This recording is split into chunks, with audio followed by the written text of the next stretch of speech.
नमस्कार दोस्तों, स्वागत है आप सभी का हमारे चैनल फ्लुएंस स्टडी में। गीता में श्री कृष्ण द्वारा कही गई बातें मानव जाति के भविष्य का निर्धारण कर सकती हैं। ये इस बात पर निर्भर करता है कि इसमें कही गई बातों का हम कितना और कैसे पालन करते हैं। गीता का ज्ञान सार के साथ साथ मनुष्य जाति की सफलता की एक कुंजिका है। इसमें कही गई बातें अनमोल है।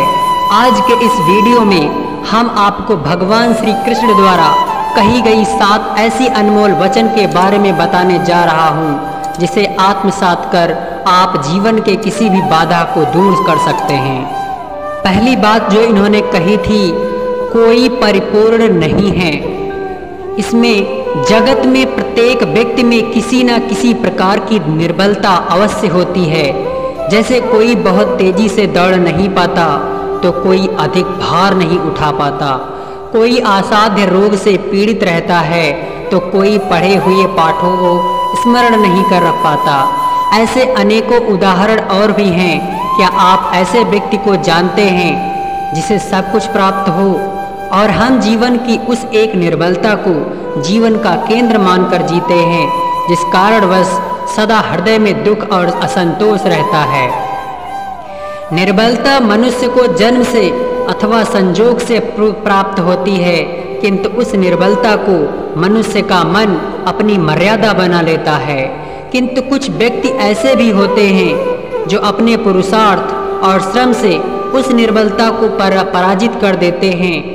क्या भेद है उनमें और अन्य लोगों में, ये आपने कभी विचार किया है? नहीं किया है। सरल सा उत्तर है इसका, जो व्यक्ति निर्बलता से पराजित नहीं होता, जो पुरुषार्थ करने का साहस रखता है, हृदय में वो निर्बलता को पार कर सकता है। अर्थात निर्बलता अवश्य ईश्वर देता है, किंतु मर्यादा मनुष्य का मन ही निर्मित करता है। स्वयं विचार करके देखिए, आप कुछ तो समझते होंगे। दूसरी बात जो इन्होंने कही थी, वर्तमान में रहना शुरू करें। भविष्य का दूसरा नाम है संघर्ष। हृदय में आज इच्छा होती है और यदि पूर्ण नहीं हो पाती तो हृदय भविष्य की योजना बनाता है। भविष्य में इच्छा पूर्ण होगी ऐसी कल्पना करता रहता है, किंतु जीवन ना तो भविष्य में है और ना अतीत में। जीवन तो इस क्षण का नाम है, अर्थात इस क्षण का अनुभव ही जीवन का अनुभव है। पर हम यह जानते हुए भी इतना सा सत्य समझ नहीं पाते, या तो हम बीते हुए समय के स्मरणों को घेर बैठे रहते हैं, या फिर आने वाले समय के लिए हम योजनाएं बनाते रहते हैं और जीवन बीत जाता है। एक सत्य यदि हम हृदय में उतार लें कि ना हम भविष्य देख सकते हैं और ना ही भविष्य निर्मित कर सकते हैं, हम तो केवल धैर्य और साहस के साथ भविष्य को आलिंगन दे सकते हैं, स्वागत कर सकते हैं भविष्य का। तो क्या जीवन का हर पल जीवन से नहीं भर जाएगा? भर जाएगा। आप सोच कर तो देखिए। तीसरी बात जो इन्होंने कही थी, कोई भी ज्ञान कैसे प्राप्त करें। इसमें इन्होंने कहा कि ज्ञान प्राप्ति सदा ही समर्पण से होती है। ये हम सब जानते हैं, किंतु समर्पण का वास्तविक महत्व क्या है? क्या आप कभी विचार किए हैं, मनुष्य का मन सदा ही ज्ञान प्राप्ति के अनेक बाधाओं को उत्पन्न करता है।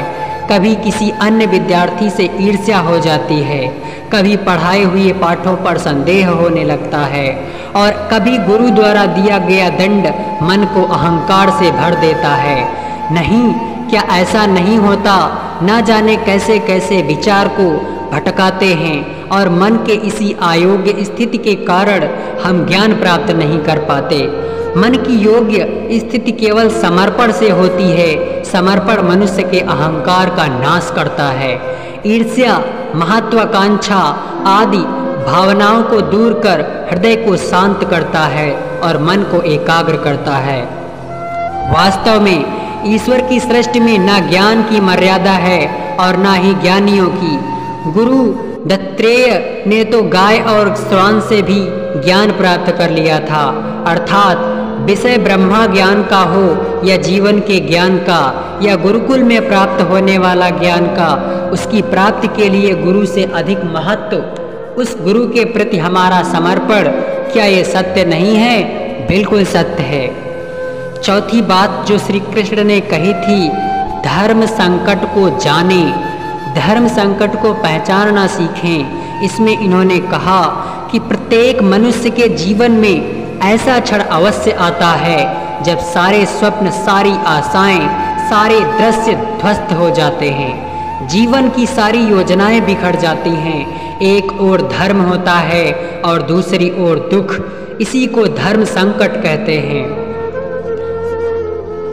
जब धर्म का वहन ही संकट हो और धर्म का त्याग ही दुख हो, विचार कीजिए, कभी किसी स्वजन के विरुद्ध सत्य बोलने का अवसर प्राप्त हो जाता है, कभी ठीक दरिद्रता के समय सरलता से चोरी करने का मार्ग प्राप्त हो जाता है, कभी किसी शक्तिशाली राजनेता या राजा के कर्मचारी का अधर्म प्रकट हो जाता है। सबके जीवन में ऐसी घटना बनती ही रहती है। अधिकतर लोग ऐसे किसी क्षण को धर्म संकट के रूप में जाने ही नहीं पाते। हमें किसी प्रकार के संघर्ष का अनुभव ही नहीं होता, सहजता से सुख की ओर खींचे चले जाते हैं, जैसे मक्खी गुड़ की ओर खींच चली जाती है। वास्तव में धर्म का संकट क्षण ईश्वर के निकट जाने का क्षण होता है। यदि हम संघर्षों से भयभीत ना हों, सुख की ओर आकर्षित ना हों, अपने धर्म पर दृढ़ रहें, तो ईश्वर का साक्षात्कार दूर नहीं। पवन से युद्ध करने वाला पत्ता भी यदि पेड़ से गिरता है तो भी आकाश की ओर उड़ता है। पवन से झुकाने वाली घास वहीं भूमि पर रह जाती है। सरथस्थ धर्म संकट से यदि हम संकट को ही टाल दें, सुख तो मिलता है, जीवन बढ़ता है, किंतु क्या चरित्र नहीं टूटता? क्या आत्म दरिद्र नहीं हो जाती? क्या आत्मा दरिद्र नहीं हो जाती? क्या ईश्वर से अंतर नहीं हो जाता? स्वयं विचार कीजिए। पांचवी बात जो इन्होंने कही थी, रिश्तों में खटास का कारण। इसमें इन्होंने कहा, दो व्यक्ति जब निकट आते हैं तो एक दूसरे के लिए सीमाएं और मर्यादाएं निर्मित करने का प्रयत्न अवश्य करते हैं। हम यदि सारे संबंधों पर विचार करेंगे तो देखेंगे कि इन सारे संबंधों का आधार यही सीमाएं हैं जो हम दूसरों के लिए निर्मित करते हैं। और यदि अनजाने में कोई भी इन सीमाओं को तोड़ना है तो उसी क्षण हमारा हृदय क्रोध से भर जाता है। इन सीमाओं का वास्तविक रूप क्या है? क्या हमने कभी विचार किया है?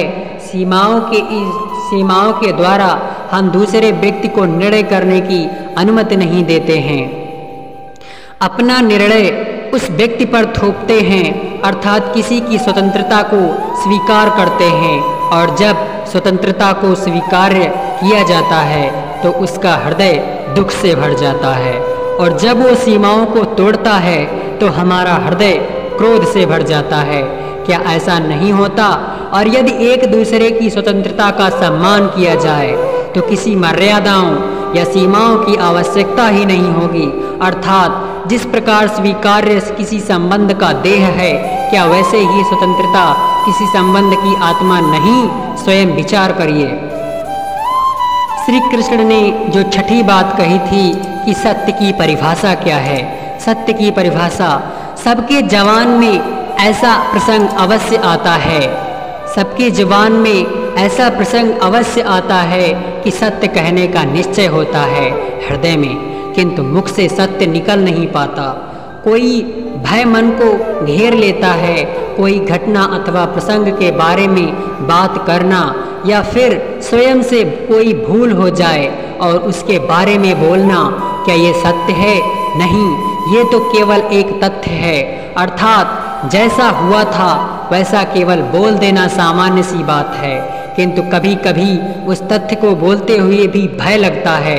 कदाचित किसी दूसरे की भावनाओं का विचार आता है, मन में दूसरों को दुख होगा, ये भय भी रोकता है। तो ये सत्य है क्या? क्या हमने कभी विचार किया है, जब भय रहते हुए भी कोई तथ्य बोलता है तो वो सत्य कहलाता है? वास्तव में सत्य कुछ और नहीं, निर्भयता का दूसरा नाम है, और निर्भय होने का कोई समय नहीं होता। क्योंकि निर्भयता आत्मा का स्वभाव है। अर्थात प्रत्येक क्षण का क्या सत्य बोलने का क्षण नहीं होता, स्वयं विचार कर देखिए। सातवीं बात जो श्री कृष्ण ने कही थी, टॉपर कैसे बने। टॉपर कैसे बने, श्रेष्ठता का क्या अर्थ है? श्रेष्ठता का अर्थ है दूसरे से अधिक ज्ञान प्राप्त करना। अर्थात मूल्य इस बात का नहीं कि स्वयं कितना ज्ञान प्राप्त किया, मूल्य इस बात का है कि प्राप्त किया हुआ ज्ञान अन्य लोगों से कितना अधिक है। अर्थात श्रेष्ठता की इच्छा ज्ञान प्राप्ति को भी एक स्पर्धा बना देती है, और स्पर्धा में विजय अंतिम कब होती है? कुछ समय के लिए तो श्रेष्ठ बना जा सकता है, किंतु सदा के लिए श्रेष्ठ कोई नहीं बन पाता।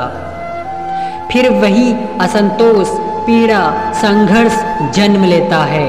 किंतु श्रेष्ठ बनने के लिए यदि उत्तम बनने का प्रयत्न करें तो क्या होगा? उत्तम का अर्थ है कि जितना प्राप्त करने योग्य है वो सब प्राप्त करना, किसी से अधिक की इच्छा से नहीं, मात्र आत्मा की तृप्ति हेतु कुछ प्राप्त करना।